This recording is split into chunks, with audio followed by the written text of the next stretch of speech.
Yo YouTube, what's up?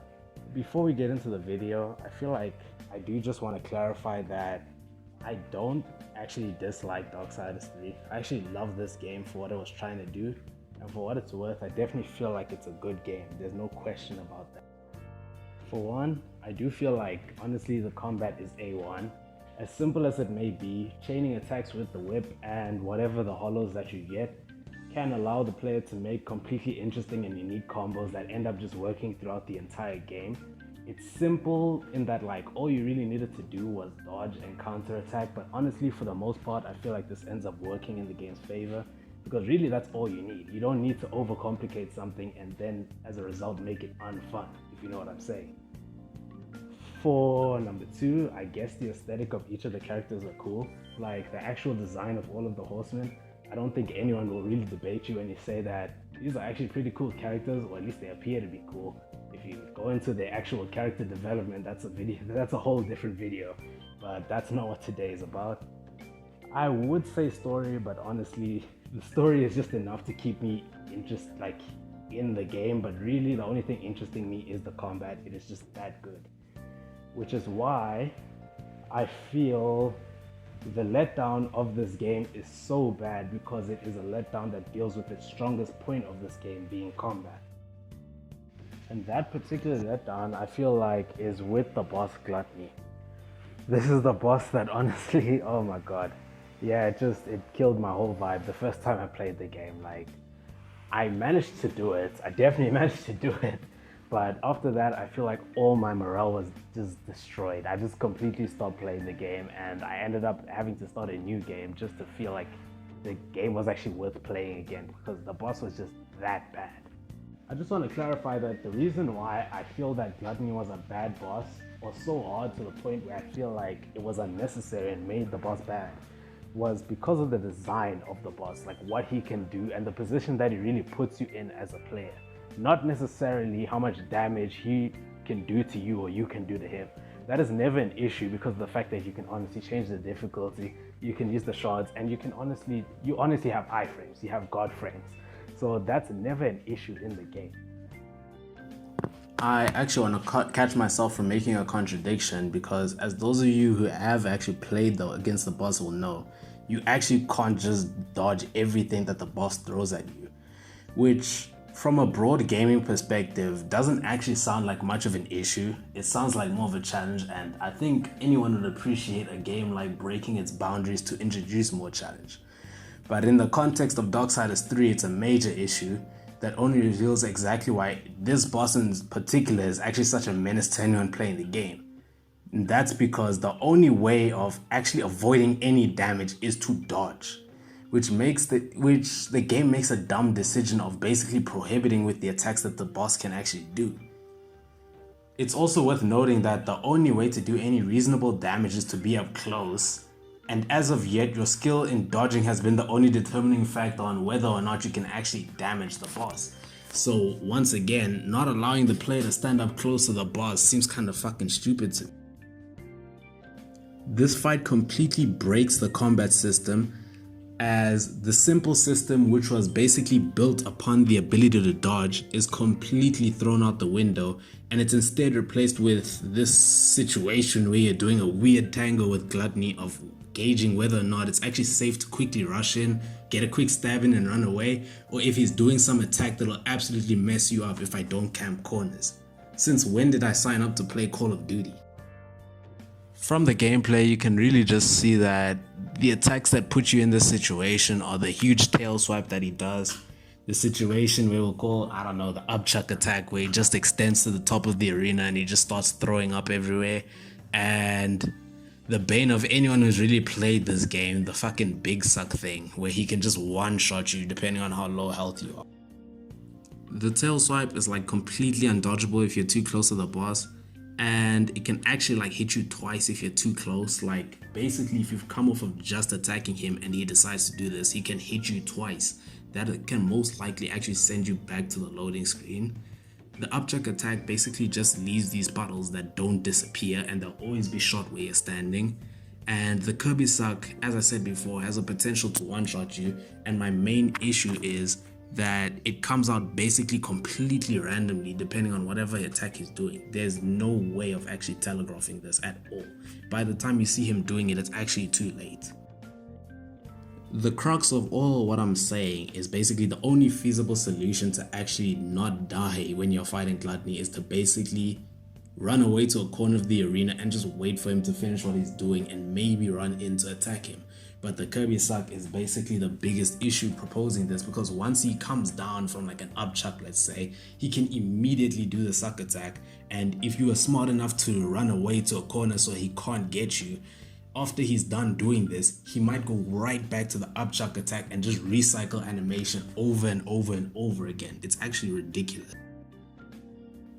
For even more context of why I think this is an even bigger issue, or to look at a game that exposes why this is such a big issue, I want to show some gameplay of Devil May Cry 5, a particular boss Cerberus, which I feel poses as much of a threat as Gluttony did in Darksiders 3, but the manner in which that you can respond to each of the bosses, you can see like a completely different approach taken by the devs and how the player is able to deal with these bosses depending on how experienced they are. When looking at the gameplay, despite the fact that I'm not very good, as you can see, if I was better, then I would completely be able to stay on the offensive the entire time, with my skill at the game being the only thing determining how good I am or how able I am to do this. And this is because Devil May Cry 5 basically allows the player multiple solutions to the many different issues that its bosses can provide, as you are able to see in the Cerberus fight. I can counter Cerberus's basic attacks with basically a parry attack, Royal Guard, if you haven't played the game yet. I can use the nunchucks to completely avoid that huge area of effect blast, which normally you just run away from. If like the first time I played the game, I just ran away. But then I learned that you can there's actually a solution to this. And finally, that one icicle attack basically, where I was just bobbing and weaving. If I was better, then I'd basically just be moving around like Ali on steroids. You can see that the game basically provides you a lot of ways to deal with every single kind of situation, but the only determining factor is the player's skill at the game. My key point being that I wasn't good enough to do it well enough to show you, but if someone's good, you basically have the idea of how you can see the difference between me and someone better at the game in this particular situation, purely based off of skill and not necessarily based off of algorithm. Gluttony's design basically exposes the fact that there's no distinction between a newer player and someone more experienced in this fight. Whereas with Cerberus, this really couldn't be further from the truth.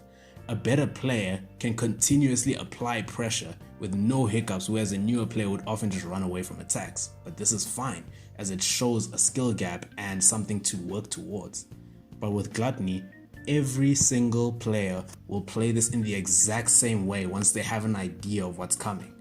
Run in, attack. Run away, repeat. That's it. The only determining factor being the algorithm deciding what kind of random attack he's gonna throw at you. My thing is, I don't think I don't need multiple ways of dealing with the things that enemies can throw at me. Not necessarily, because the game has worked up until this point without many issues and without it getting boring. That's the critical point. But if you're gonna have only one way of dealing with an issue, why would you make it so that way of dealing with an issue is made completely redundant? I just feel like it's a really stupid fucking decision. And even then, you don't need to add in like a counter or something to deal with this situation.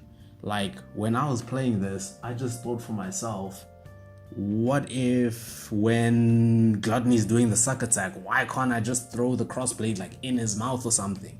If I'm imbued with fire, like why couldn't you throw it in his mouth while he's sucking and then like maybe burn him and stun him or something like that?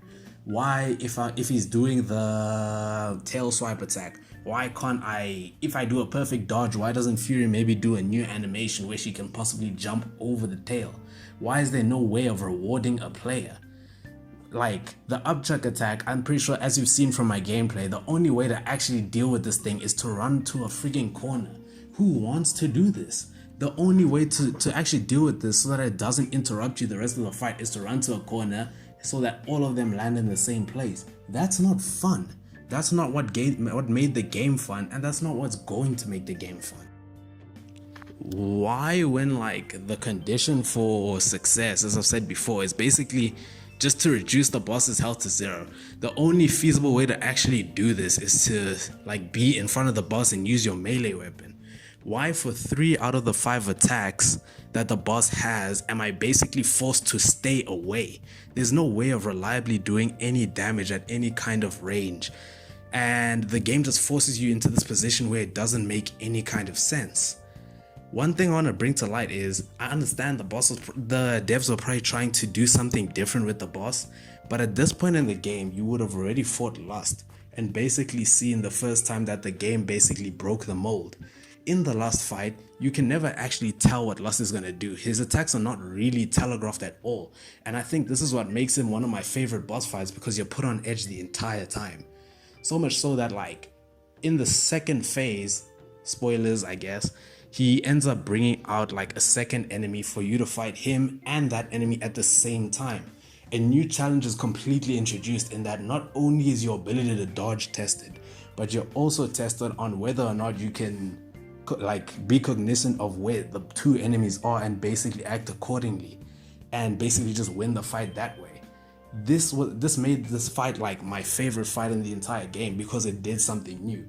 The game doing something new is not a bad thing. I just feel like they fumbled the ball with the Gluttony fight because they didn't actually know what they were doing.